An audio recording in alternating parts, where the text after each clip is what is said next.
Hello, everybody, and welcome along to another one of these interview sessions with me, Ben Calder, for the Bowen Therapy Professional Association, the BTPA here in the UK.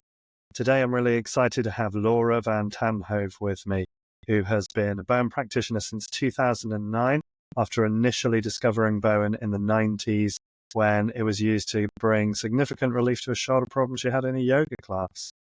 So Laura works as a teacher for Bowen College, where along with the introductions to Bowen technique, she also offers a specialist CPD class on breathing and breath work called Better Breathing for Better Health. And this is open to all practitioners to take as a CPD module. What I really love about Laura is her passion for breathing and the importance of breath work and its utility in helping our clients.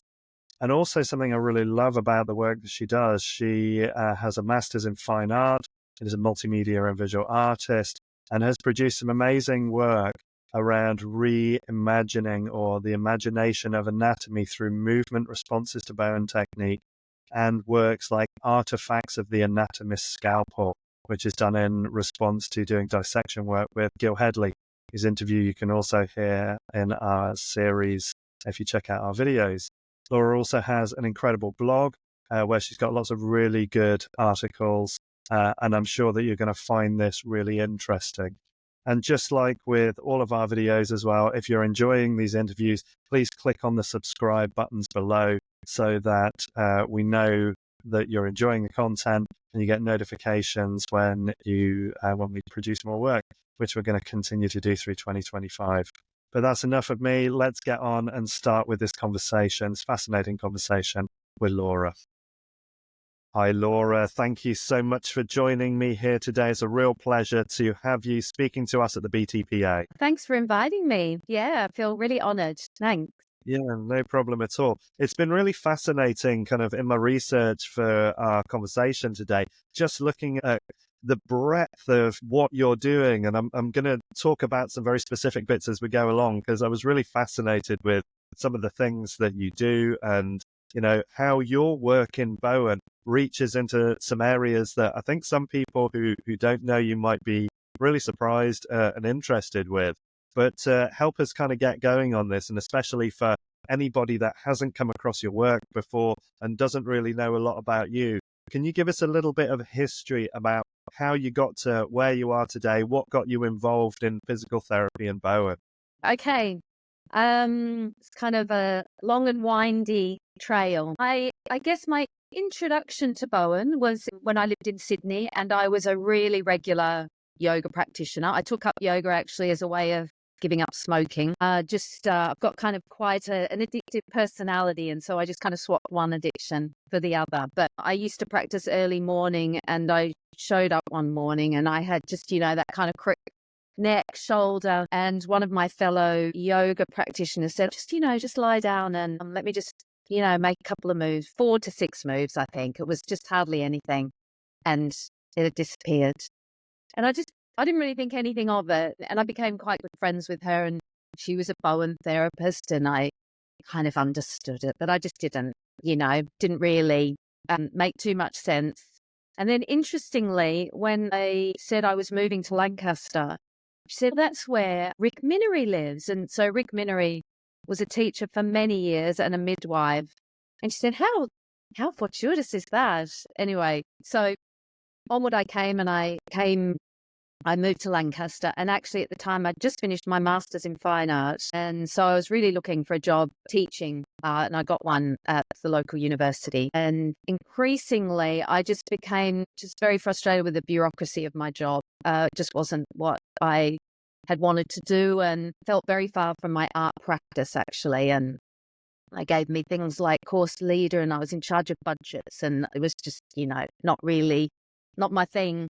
So I went on, I was a big runner at the time, and someone suggested I do a massage course. They thought I might be quite good at massage, that I might have a facility for it. So I went and did a course at the local college and started, treating people with massage, juggling my job teaching with the massage. And after about 2 years of doing that, I think, I just got really frustrated with the short-term effects of what I was doing, and also just the knackering nature of sticking my elbow in someone's glute muscles.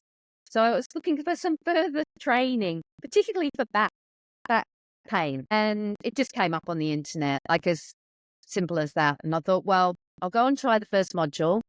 So I went up to Edinburgh, and it was with Paula Essen, and I just fell in love with it. There was something about it, and I can't even say it was the efficacy of the treatment at that stage. There was just something about the quality of Bowen therapy, the precision, the subtlety, the sense of it that just really bedded in with me. I felt a real affinity, and felt a real affinity with, suddenly it felt like my art practice and my therapeutic touch were holding hands. Yeah. So here I am, continue to do the training, and slowly but surely move more and more of my clients across to Bowen. Yeah. Yeah. And I don't think a lot of people sometimes really appreciate, especially if you just go and receive massage, if you're not a practitioner yourself, just how physically demanding it is, how much strain it puts on your body. And I've met so many massage practitioners over the years who have talked about how their thumbs are, giving up, their wrists are giving up, their hands are really struggling. So just that image of that, how tiring it is to keep on elbowing glute muscle. Like I can't think of anything worse anymore than the No, idea I of know. your Yeah. elbow trying to release a glute Yeah. muscle. And it seems in a lot of ways with Bowen, we've moved so far away from that space that we're so much more in touch with that subtlety of the body that it's kind of like, why would we ever want to do that kind of procedure? I also think the science is catching up with that as well, isn't it? Really, therapeutic pause, fascial research, all that stuff. It's taken a long time. We're kind of moving away from that no pain, no gain idea. Yeah. Yeah, absolutely. So within the process of all of this, I know that one of the really important fields for you is the breath work. So in terms of your Bowen history, were you already doing kind of like breathwork based practice, teaching? How did that kind of come about into your Bowen world? Well, the significance of the breath work probably goes back to my smoking, actually. So when I kind of exchanged smoking for yoga, the school I was teaching, it really just became all about the extension of breath. And that was how effectively I gave up, is that I swapped smoking for breathing effectively. And I did it for many years as pranayama, as yoga practice pranayama. Then I think, so I guess I've just been a pretty good breather for a long time as a result, and conscious of breathing, of the difference between breath as a smoker or even as a swimmer, because I used to swim quite a lot, to breath as a yoga practitioner, quite qualitatively different. And I knew lots of techniques, and I also knew the power of breathing to alter nervous system states and emotional states. And then I think it was just on the kind of back end, and we had COVID, didn't we? And we had a pandemic, a respiratory focused pandemic. And at the same time, very lucky for James Nestor, actually, very fortuitous, his book Breath came out. I mean, he couldn't have timed it better, really. But it just had an enormous impact. It was so beautifully written, so common sense. And so it didn't require what I really loved about it is that breath doesn't require, it's just very normal. It's not something kind of beyond the reach. Everyone has access to it. It's with you 24/7, and it's just so essential. And I just thought, what an amazing gift. And it's really been about trying to present that gift, make people aware of something that is literally right within us. Yeah. Yeah. I've always found it really interesting, kind of, and in my clinic, I'm kind of multidisciplinary. I do a lot of kinesiology and other work. And with the smokers that I've seen, it's always interesting that they never consider that part of what they're doing when they're taking a pull on a cigarette is taking a deep breath. and that in itself is part of the state changer. And one of the tools I've used in the past with people is just to take the cigarette out and use like an empty pen and just draw a breath in and use that as a pause and a reset tool for people to recognize that part of what's really giving them that shift is the fact they've given themselves a moment, they've stepped into a space, they're carrying out a ritual practice, and they're taking a deep breath. And, when they start to look at it from a different point of view, it's like, well, could you do the same thing without needing to put the cigarette in and without lighting it? It's such a habitual thing, isn't it? Related to time of day, related to that kind of oral fixation. And so actually, I often think the nicotine is, whilst it's addictive, it's the behavioral kind of things which are really, really difficult to change. Yeah. Sure. So, obviously you've been using breath work with, as you say, kind of through that COVID time period. What were you finding? And I'm still seeing clients that are still struggling with breathing post-COVID, people with long COVID, people with vaccine injury, and so on. So how did you see those breathing techniques that you had? How did you see those changing the responses of people that were struggling with respiratory issues? I think a lot of what I'm trying to do really is kind of create an awareness, kind of educate people on breathing. So when I work with them, I really try and explain in palatable terms the kind of science behind it. So whilst the many techniques are great, you really don't need that many to improve your health, in kind of huge steps, in remarkable ways. Literally breathe through the nose and regulate the breathing. And so it's more been, when I work with people, trying to explain why to do that and how, if that's very difficult, how you would learn to breathe through the nose. Yeah. Really very simple stuff. I'm not talking about ecstatic states or trauma release methods or anything like that. It's really ground level information. Yeah. Particularly for children and just all ages really, but ground level. Does that make sense, or have I answered the question? Well, I'd love you to talk a little bit more about, because the explanation is super clear there. It's just that basic mechanics. But when you're talking about the science behind it, what is it that you kind of is informing just that really grounded, simple practice that you're offering out? The basic misconception that it's all about oxygen, and then in actual fact, just it blew me away, the idea that oxygen is not particularly soluble. And the thing that dissolves it into the bloodstream is carbon dioxide. So if you have no tolerance for carbon dioxide or a sense of breathlessness, you can breathe in as much oxygen as you think you are, and it's not getting into the blood, it's not getting to the brain, it's not getting to the muscular system as effectively as it could be. I mean, that's like, why doesn't anybody know this? Or very few people know it. Yeah. And once people understand those little gems, or they have a visual picture of the sinuses being the size of a kind of bigger than a golf ball, and what they do, really, really easy to grasp, sensible stuff. It's a fascinating topic because certainly part of the epigenetics work that I do within my kinesiology, we look at hypoxia quite a lot, but we're looking at it less from a point of a blood oxygen level, but more from a point of how does that oxygen then diffuse into the cells? Yeah. And just the basics of needing magnesium, zinc, and iron as carriers, having certain activated B vitamins, B6, B12, and other things that just help with that movement of gas through the system. And without those things, without some of those essential fatty acids and so on, DHA, that it's just not going to take place. And you can be in a really oxygen-rich environment, but if you can't make that movement through the body, we're stuck. Yeah. And also that sense in which, well, the blood's kind of force of gravity. We've got more blood resting at the bottom of the lungs, so let's just bring that breath down, let's engage that diaphragm.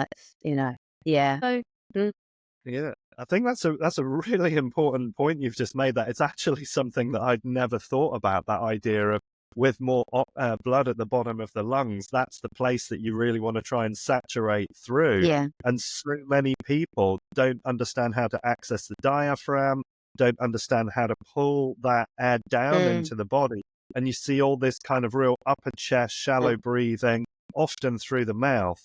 So tell me a little bit about what you see as the physiological issues that are caused by that kind of adverse breathing pattern.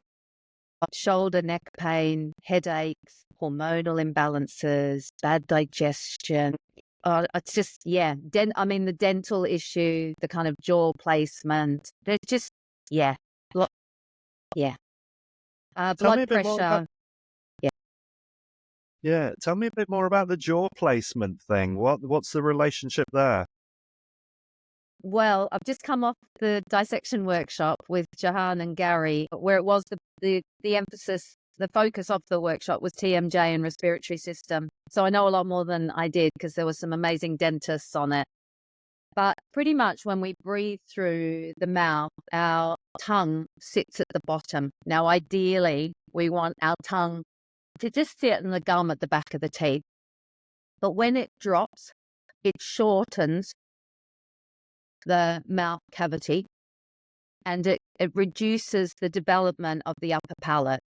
And the lower palate develops in relationship to the upper palate. So if we make this smaller, we're going to get lots of teeth crowding and a kind of disrupted jaw. If that, makes sense. When we breathe through the nose and we have that tongue sitting in its correct position, then we open up all the space and allow for full development of, our jaw and all the teeth in it. Yeah. I mean, particularly important with little kids.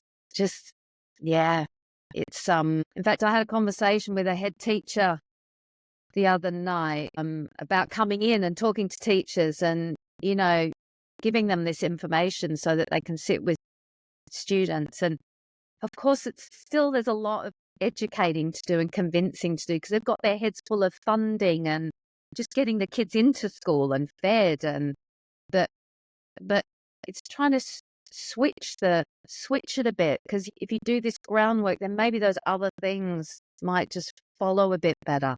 They'll be mentally a bit sharper. Their appetite will be a bit better. They'll be more able to do exercise. It's just, but it's tricky. Yeah, it's tricky getting it out there sometimes. Yeah, for sure. I mean, there's a wonderful organisation. So I'm up just on the edge of North Wales near Chester, just over on the edge of Manchester in Sale. There's an organisation called Physiology First, and they basically take young people and teach them how to breathe through the nose, how to move their bodies, and then using nervous system regulation through things like cold water therapy and so on. And they are dealing with an incredible amount of young people with anxiety, overwhelm, ADHD type symptoms, and finding phenomenal responses in what they're doing just from those basics of education in there. And it really interests me when I look back to my own history. So I had, anatomically, I've got a vaulted palate. So for a lot of people that don't know what that is, that means my palate is very narrow but very high. And I seem to have a lot of allergies when I was younger. Constantly had a blocked nose, so I'm an excellent mouth breather. So I do it incredibly well, and it's taken a lot of work to work out how to change those various factors, how to try and train myself to mouth breathe. And it's even interesting that in Qigong, one of the things that we consider as implicitly important is that the tongue is very lightly touching into the roof of the mouth as we practice, so that the conception vessel and the governing vessel have a connection to allow the qi to flow in the body properly, which then energizes and supports the mind and the energy of the body. So, there are so many layers to breathing that have important relevance, and that we're starting to see it coming through more. I think the education is coming through more. But as you say, for educators, understanding how just by improving the breathing of the students they work with, how actually the management of the educational environment is a lot easier. Yeah. Yeah. Emotional, but the nervous system balance, emotional stuff. Yeah, definitely.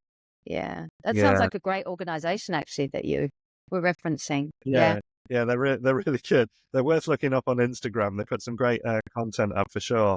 I mean, I think You people know, like Patrick McKeown and the Oxygen Advantage, he's done a lot with trying to get the stuff out there and also get it in the sphere of elite athletics, because I think actually sometimes it kind of has to drop top down, doesn't it, as well?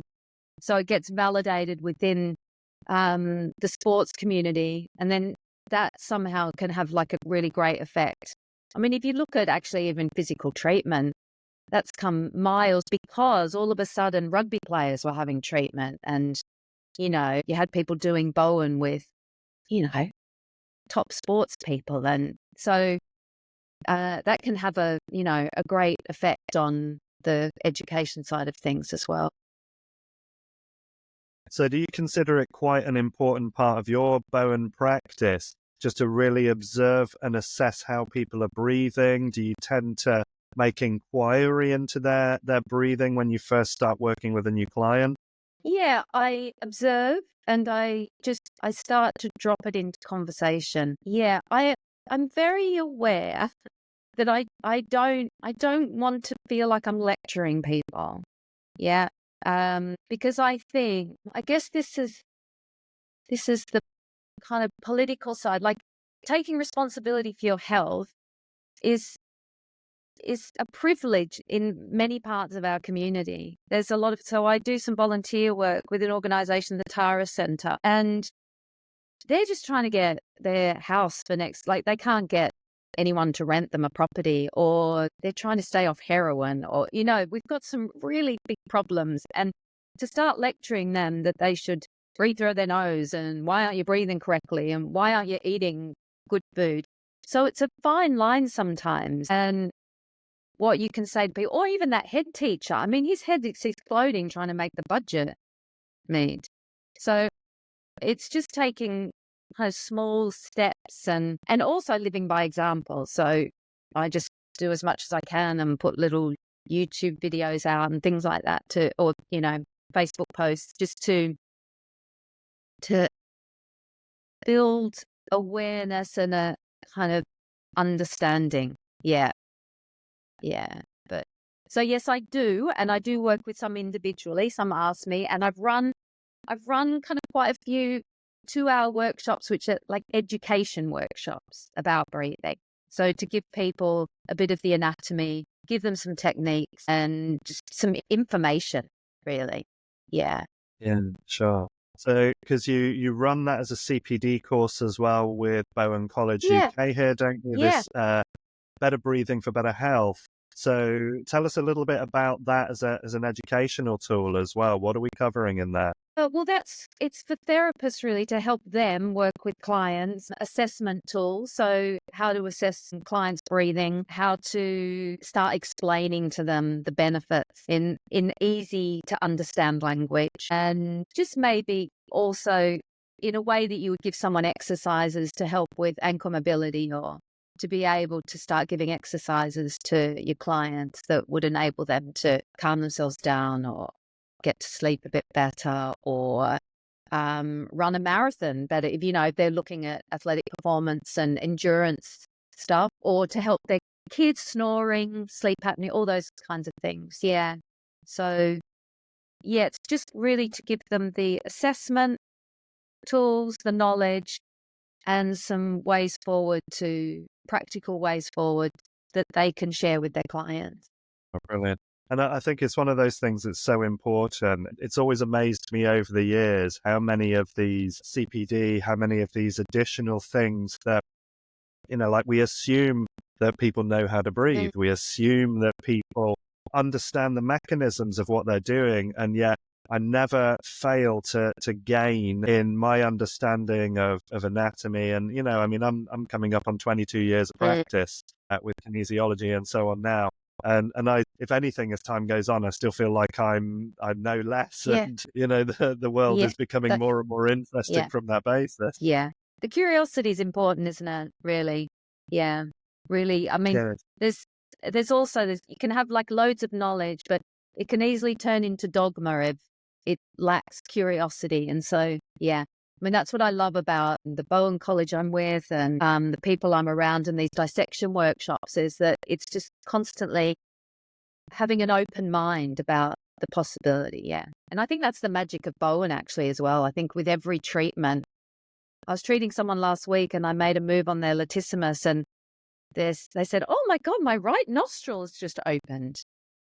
And, it's like, so I could make some guesses about why that is. But ultimately the body has taken its own path in whatever way it's needs. And it's just like, that's magic, isn't it? And I love that sense in which it maintains my kind of enthusiasm and curiosity. And yeah. You never know quite how Mhm. something is going to Yeah. shift. Yeah. There was a joke that one of my teachers used to tell me years ago. She said, if you've got a headache, fix the big toe. And it was kind of like, you never really know this interconnection. And as much as we're seeing, like, for example, Graham Pennington's work, he spends a lot of time in targeting primary dysfunction talking about the relationships between the meridians, the extraordinary vessels, the internal pathways. There is so much information that we could correlate into understanding why. But ultimately, I find that the body is just this beautiful sea of interconnected tissues, and we can't ever fully understand how one individual has put themselves together, how they get to where they get to, and we apply and we watch it. How life beds into the tissues, into the body. And I mean, most of us we're not aware of that within ourselves, let alone someone who's just walked into my, treatment room for the first time. I mean, yeah, pretty amazing stuff. And that's why for me, I advocate the Qigong so much. It's there as a, come and learn about yourself, come and get in touch with that internal felt sense, start to really build a relationship with your own enteric nervous system, and understand what is going on in you, so that you can then have a better relationship with what might be taking place for others, and help them to build those relationships as well.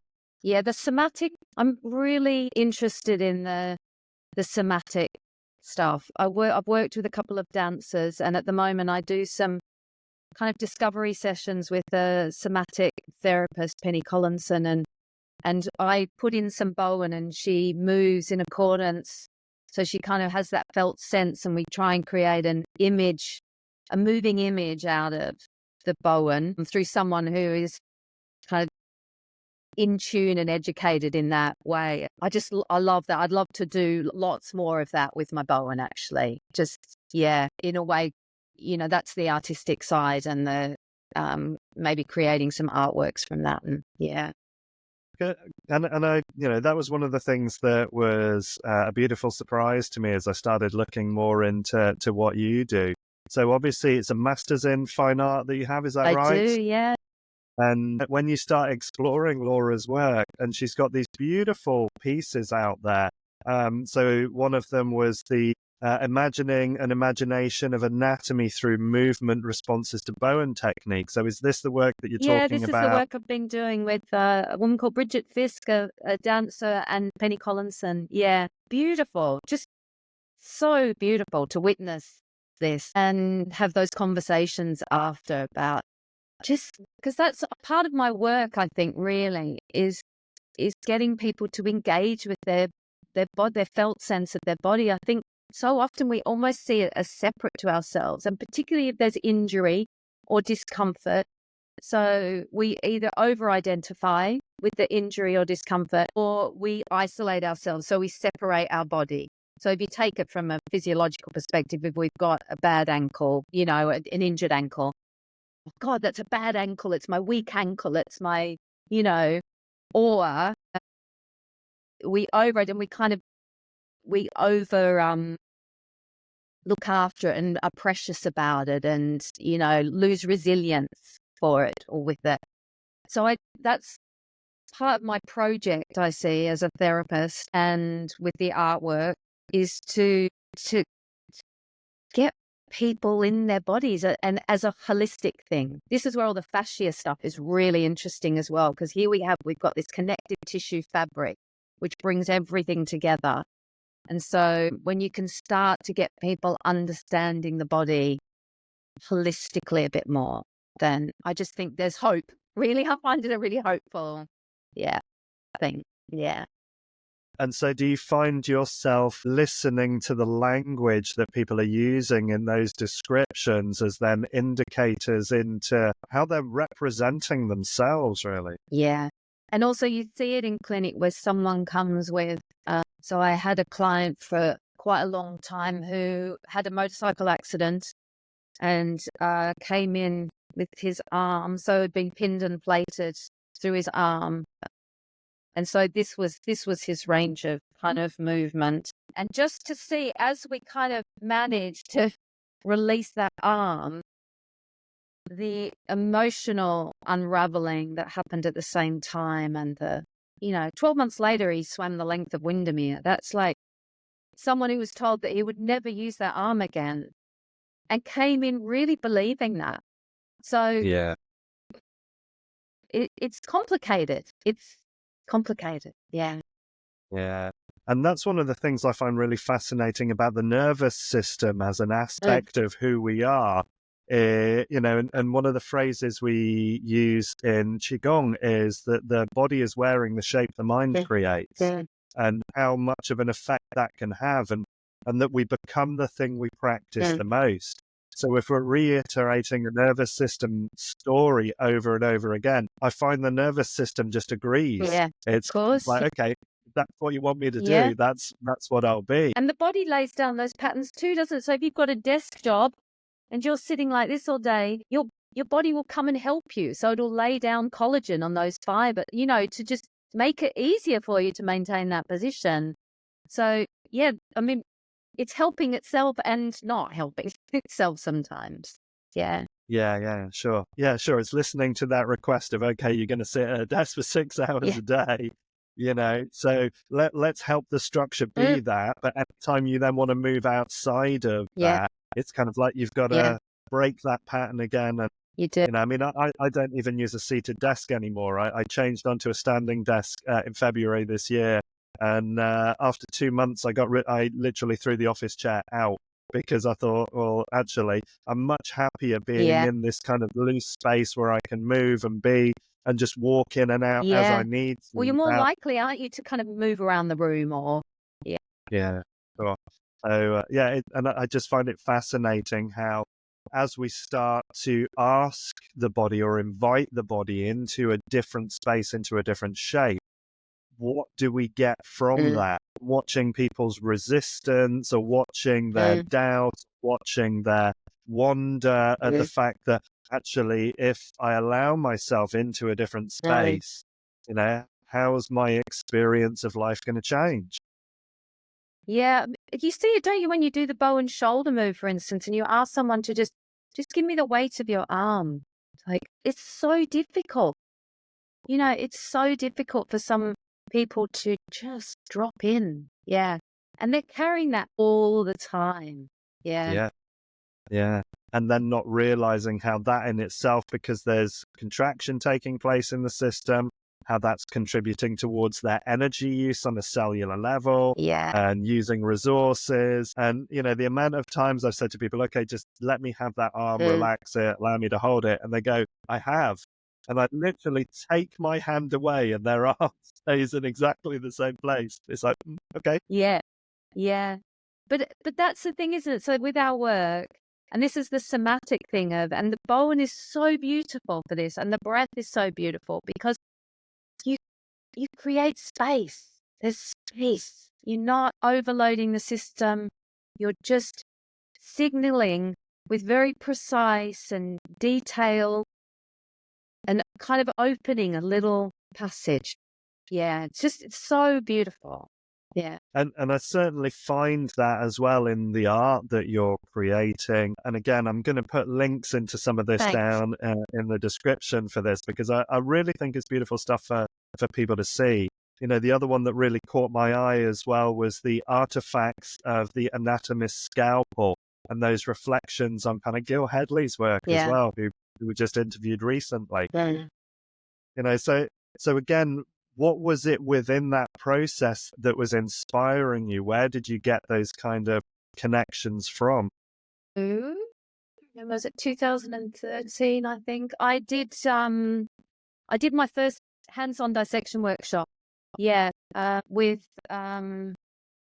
Gil Headley and Julian Baker in London. I mean, I don't know what I was thinking when I signed up for it, to be honest. So it was just, I think it's still probably the most profound thing I've ever done in my life. And because it was so confronting, so I'd gone really to look at the muscular system, right, to understand the connections and recognize what the iliotibial, where that went and what a glute muscle looked like. And you know, after day one or day two, my head was just muff really with just this incredible form that has so much. And I think in order to manage it, I had to bring in all the skills I'd ever acquired in my life.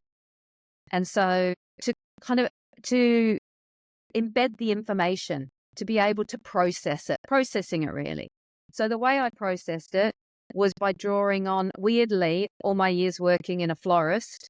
So the combination of textures and patterns, and that was really helpful, surprisingly, and my artwork.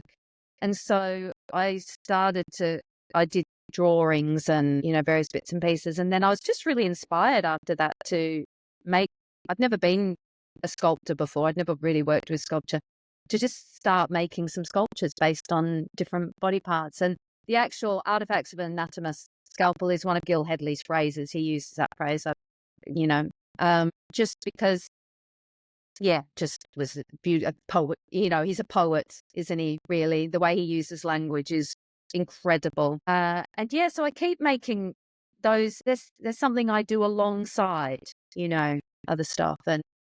And they work well in relationship to my paintings as well. And that, I don't know, they make people curious. I mean, particularly, like I did a sculpture once of the greater omentum. I mean, that is just a fascinating part of the body, like, let's face it. And people were just completely intrigued with this like pink blankety thing that I'd made. And I'm hoping that actually that their somatic sense of their body is shifted with having a visual image, Yeah. So I've gone off on one there, but I know, I love that. Thank you. Did doing the sculpting and the art from that experience, did that also evolve your relationship and your understanding within anatomy as well? Yeah. So the amazing thing about the dissection workshops is that I suddenly felt like I had a language to talk to my clients. So whilst I can use the anatomical terms, it felt much more comfortable to me to be able to talk about someone's iliotibial band as like something that has the quality of mother of pearl and blends in, or to talk about shin splints as, the kind of delicacy of that attachment into the bone, but to have a kind of some visual descriptions to use, which weren't dry. I mean, I just find that anatomical language really quite dry. Yeah. Well, it really is. And for most people, it doesn't make any sense. It's function over form, really. And I'm a great believer in function, but we tend to move in that direction and not from the felt sense. That's not given as much credence. It's not given as much authority.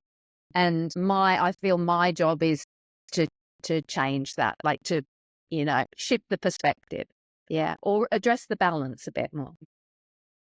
And I feel so much that the way that we look at the world is codified into story and metaphor, that having, those symbols are so important for us to understand the world, that when we can see that symbolized version of the thing, for me, it often makes a lot more sense as to what we're trying to change. I mean, I can even remember the first time I heard the idea of the diaphragm not being this sheet, but like a jellyfish, and all of these bits just blending seamlessly down into the pelvic fascia and being all the way around like that, rather than this weird, very mechanical idea that actually I can remember all the way back into high school of a bell jar that had the bottom cut off and a rubber thing put on, and it was just, it was just useful at the time as a teenager to understand it that way, but it didn't really reflect the interaction with the rest of the system and just how important that might be. Yeah. And also the communication of that system to others, because that's what we're doing, isn't it? As therapists, we're trying to help people connect, with themselves at a deeper level. Yeah. Yeah, absolutely. So what do you find really is the hardest thing for you to try and get across to both your clients and your students? What are the concepts you find that people are most struggling with? Something so easy could be so effective if they just practiced it, and could have such great benefits if they just practiced it. Amen. Yeah. Absolutely. And I think that over and over again, people will avoid the seemingly simple and easy, because how can it be that straightforward? And it's free. Surely. This is free. Yeah. Yeah. And there's nowhere you can't do it. Yeah. Yeah. I mean, that's Sure. what gives me, like, I find that so fascinating, but also that is the hardest thing. Yeah. I mean, it's like meditation, isn't it? It's like, all you have to do is focus on your breath. But it's the hardest thing in the world to just, keep your attention on your breath. So, but that's where the gold is. But the gold is in the hardest.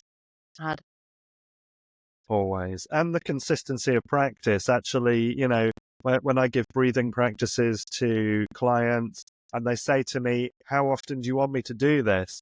And I say, anytime you catch yourself not doing it. It's kind of like day in, day out. This is the way forward you want to go.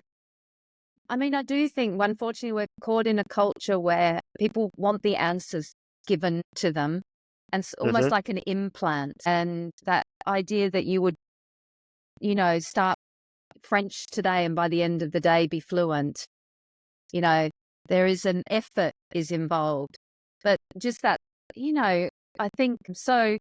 For instance, when I started taping my mouth at sleep, and it wasn't immediate. I was clearly a mouth breather when I slept, and it took 3 months of, I'd wake up and it'd be stuck to the side of my face, or, I'd ripped it off at some point in the night. And then eventually, it didn't anymore. Yeah. And now I don't need to use the tape, because I don't actually. I just breathe through my nose. But getting that across, that there is some effort required. But breath is the easiest thing, as you say. It's there with you all the time. Yeah. And I often find clients saying, I know this, I know what to do. Yeah. And it's that reflection back that there's a big difference between knowing the path and walking the path. Yeah. The actual practical application is the real key for it. Yeah. Yeah, absolutely. Now, is there anything as well that you wish that you'd been taught when you kind of started down this road that has become, like a key part of who you are and what you share out to the world in your practice? Oh, that's a big question. I was doing after COVID, I did a couple of trainings. I did a cranial workshop and I did a professional development with Jahan, and where we just did this amazing thing where we just sat holding someone's head or holding their ankles. And I really wished I'd started with that. So, because I think actually my Bowen practice would have been far less kind of mechanistic if I'd learned from the felt sense. Yeah, that skill. I would have saved myself a lot of time if I could have felt things first and then worked. Does that make sense? Yeah, sure. So does that mean that these days when you see clients, there's a part of that initial physical contact that you have that is just about holding, pausing, feeling, noticing. Yeah, yeah. And actually, probably I could do that for most of a session. I mean, yeah. But it still requires practice on my part. It requires a lot of practice to take the tension out of my hands because, I want to fix it. Those, yeah. That's the biggest lesson, really. And actually, I think if I'd learnt that from the beginning as well, that sense in which most of the treatment is getting out of the way, like, the importance of getting out of the way. But yeah, so I think definitely the more I do that, the greater my sense of the mystery of the body, but also where perhaps that it's catching, things are catching or not running smoothly or, yeah. I always find it interesting as well how we all develop our own language as the way of expressing what it is that we feel within, and I think this is one of the things that I found really exciting looking at your visual artwork is there was a sense for me that some of those words, some of those concepts that I use in my mind as I'm touching into tissue, it's almost like you've taken those out and put them into structures that could then be visually represented. So, Thank you. because again, I think much more visually than I used to realize. As much as I can, kind of have sensitivity within the felt side of things, it's amazing how much, symbols and patterns relate into the language that we need to use. Just find that way of understanding, okay, in that body, that feels like it's got that simile to something else. And also finding so we have a habitual way of taking in information, don't we, and remembering it. And the thing about Bowen, and I think about making those sculptures and stuff, is finding the way in through a back door. So it gets integrated in a different way. Yeah. And not necessarily tricking the system, but kind of circumnavigating habitual lines of thinking, which also means habitual ways of holding our body, which, unraveling that a bit. Yeah, so that's the art comes in very used for myself and in the way I talk with clients and yeah. Yeah. Do you have any props in the clinic or when you're teaching students that come from that visual arts side of things that you kind of, drag out and say, kind of like this? Well, kind of often put a new artwork up but actually it's funny, I don't know why I don't have them more. Maybe because I share the clinic room with my husband and he does different work. But I do often have pictures up, like paintings or sculptures by other artists as a way of often ones which really just show a big hole or a kind of a massive energy or something like that. And usually people just see them on the side and some people will comment I've got this beautiful work. I don't know if you can see it in the back. My mum did that. Wow, And okay. that for me says a lot about the body, really. So yeah, once again, I just try and do it through a slightly different angle. Yeah. Beautiful. I love that. So where do you think we are not giving enough attention within bodywork? Where do you think we should be evolving and developing and moving over the next decade within the practices that we're doing? Well, as I said before, I think in a lot of ways the science is catching up. Like I think it was there with Chinese medicine and we've kind of gone around and it's catching up again with the breath work, with the fascia, this whole kind of connectivity with the nervous system regulation, therapeutic pause, the whole idea of, recovery is as important as the actual activity. So I think in some ways we're lucky in that it's coming to us. I still think the ground level stuff is the ground level education. And I don't really know what the answer to that is without me pestering head teachers and GP surgeries and that it's going to take some drumming in.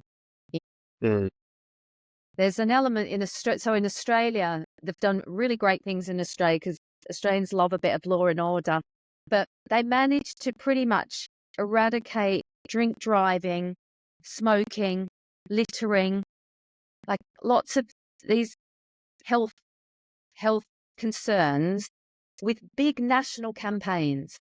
So on every billboard, on every advertising, there was just a sense in which the other one was slip, slop, slap for sun cream and stuff. I wonder if there just needs to be a bigger movement. Yeah. I don't know how that happens, because at the moment I feel like the NHS is firefighting, and I have the utmost respect and sympathy for how they're trying to manage what they're trying to manage. So I don't really know, but I'd like to see Bowen as part of a shift.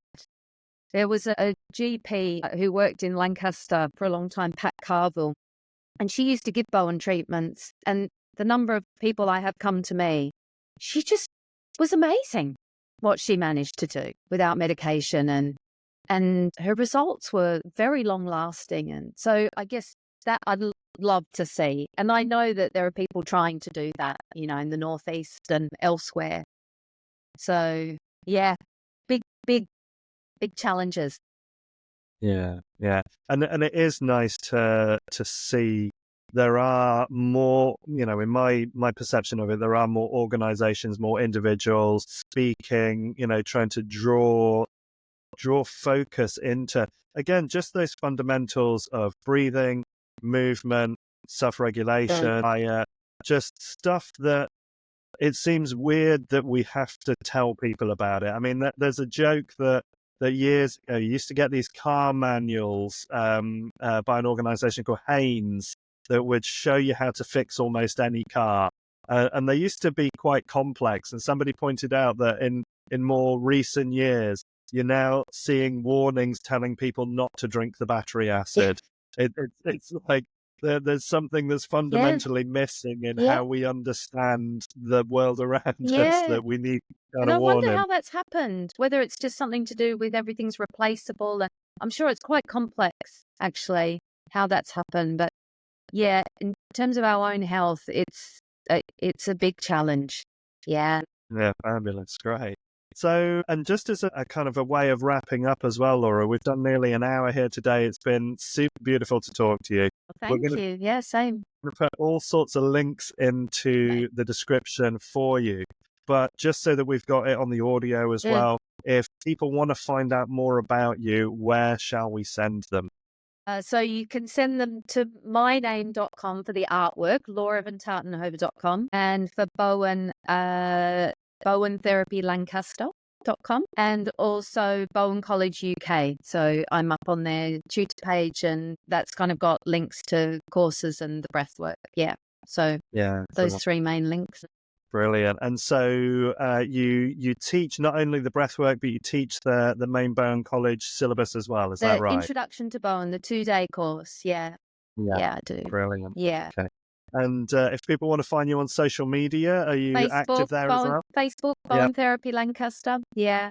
More than I dip in and out of Instagram, but yeah, the main one is the Bowen Therapy Lancaster. Yeah. Brilliant. No problem. We'll make sure there are links to those in the bottom of the. Thanks. Yeah. Real pleasure. Thank you for your time today. Thank you so much, Ben. It's been lovely talking to you. Yeah. I really appreciate your perspective on things. Thank you. And for everybody who's been listening in as well, this is a recording for the Bowen Therapy Professional Association, the BTPA. We're here representing Bowen therapists from all backgrounds within the UK and further afield. And we're really grateful for your time and attention as well, whether or not you're students, Bowen practitioners, members of the public, other colleagues in various academic fields. Thank you so much for your time and attention. We really appreciate it. Do hit the funny little subscribe button, because we've got more of these wonderful interviews coming through 2025. And Laura, we're really grateful because you're going to be our first interview of 2025. Yeah, great. So thanks again, Ben. Yeah. Have a wonderful day and look after yourself. Take care, everybody.